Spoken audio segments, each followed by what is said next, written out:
Most people view gentrification as whites moving into the ghettos and making the prices go up. And this is incorrect. Gentrification is way more sinister than that.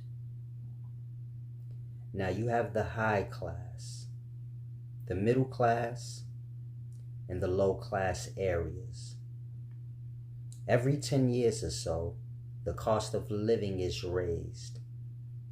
This causes the high class to fall to the middle class, and the middle class to fall to the low class. And the low class are displaced because there's no class below low. And so the low class are displaced and placed into shelters, hotels, or either forced to move to another state.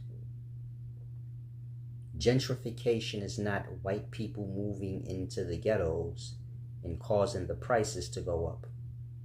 Gentrification is a price rise game intended to get rid of the lower class.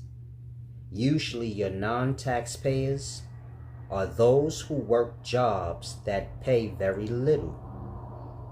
It is also intended to get rid of middle-class blacks and upper-class blacks.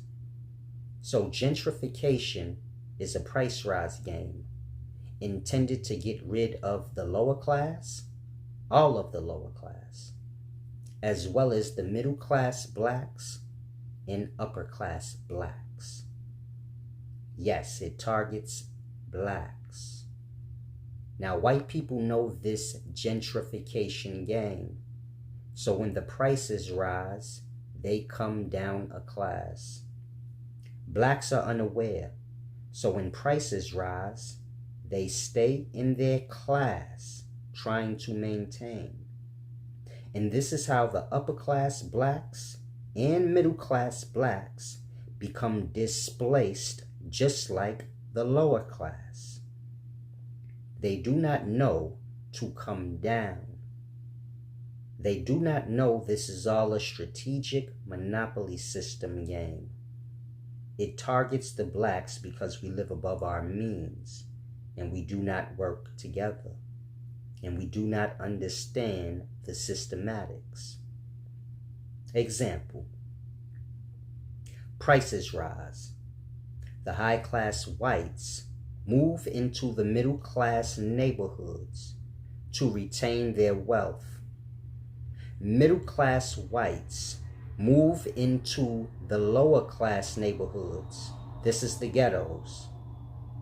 In the low class, these are those in the ghettos, become displaced, placed into shelters or hotels, or they have to relocate to a cheaper state because they cannot afford the price rise.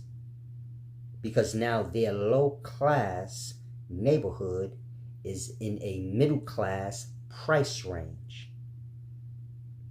If you do not have Section 8 or low income housing, and that's not even good enough, but if you do not have that, when it's time to renew your lease, you will be displaced because of the price rise. Meaning, your lower class apartment will now be in the middle class price range. And because there's no class lower than the low class, you will become displaced. Now, those blacks in the middle class areas, when the price rises and the middle class now is in the upper class price range, they will stay in their class and try to maintain. Now, because the middle class is now upper class priced, they will destroy their credit and savings trying to maintain, and because of that, they will become displaced. Because they do not know to cash out and move down a class, they will eventually become displaced just like the lower class. And so it's the same with the upper class. They will try and maintain their wealth in their class, and in that they will destroy their credit and savings and eventually become displaced just like the lower class and the middle class. By 2024,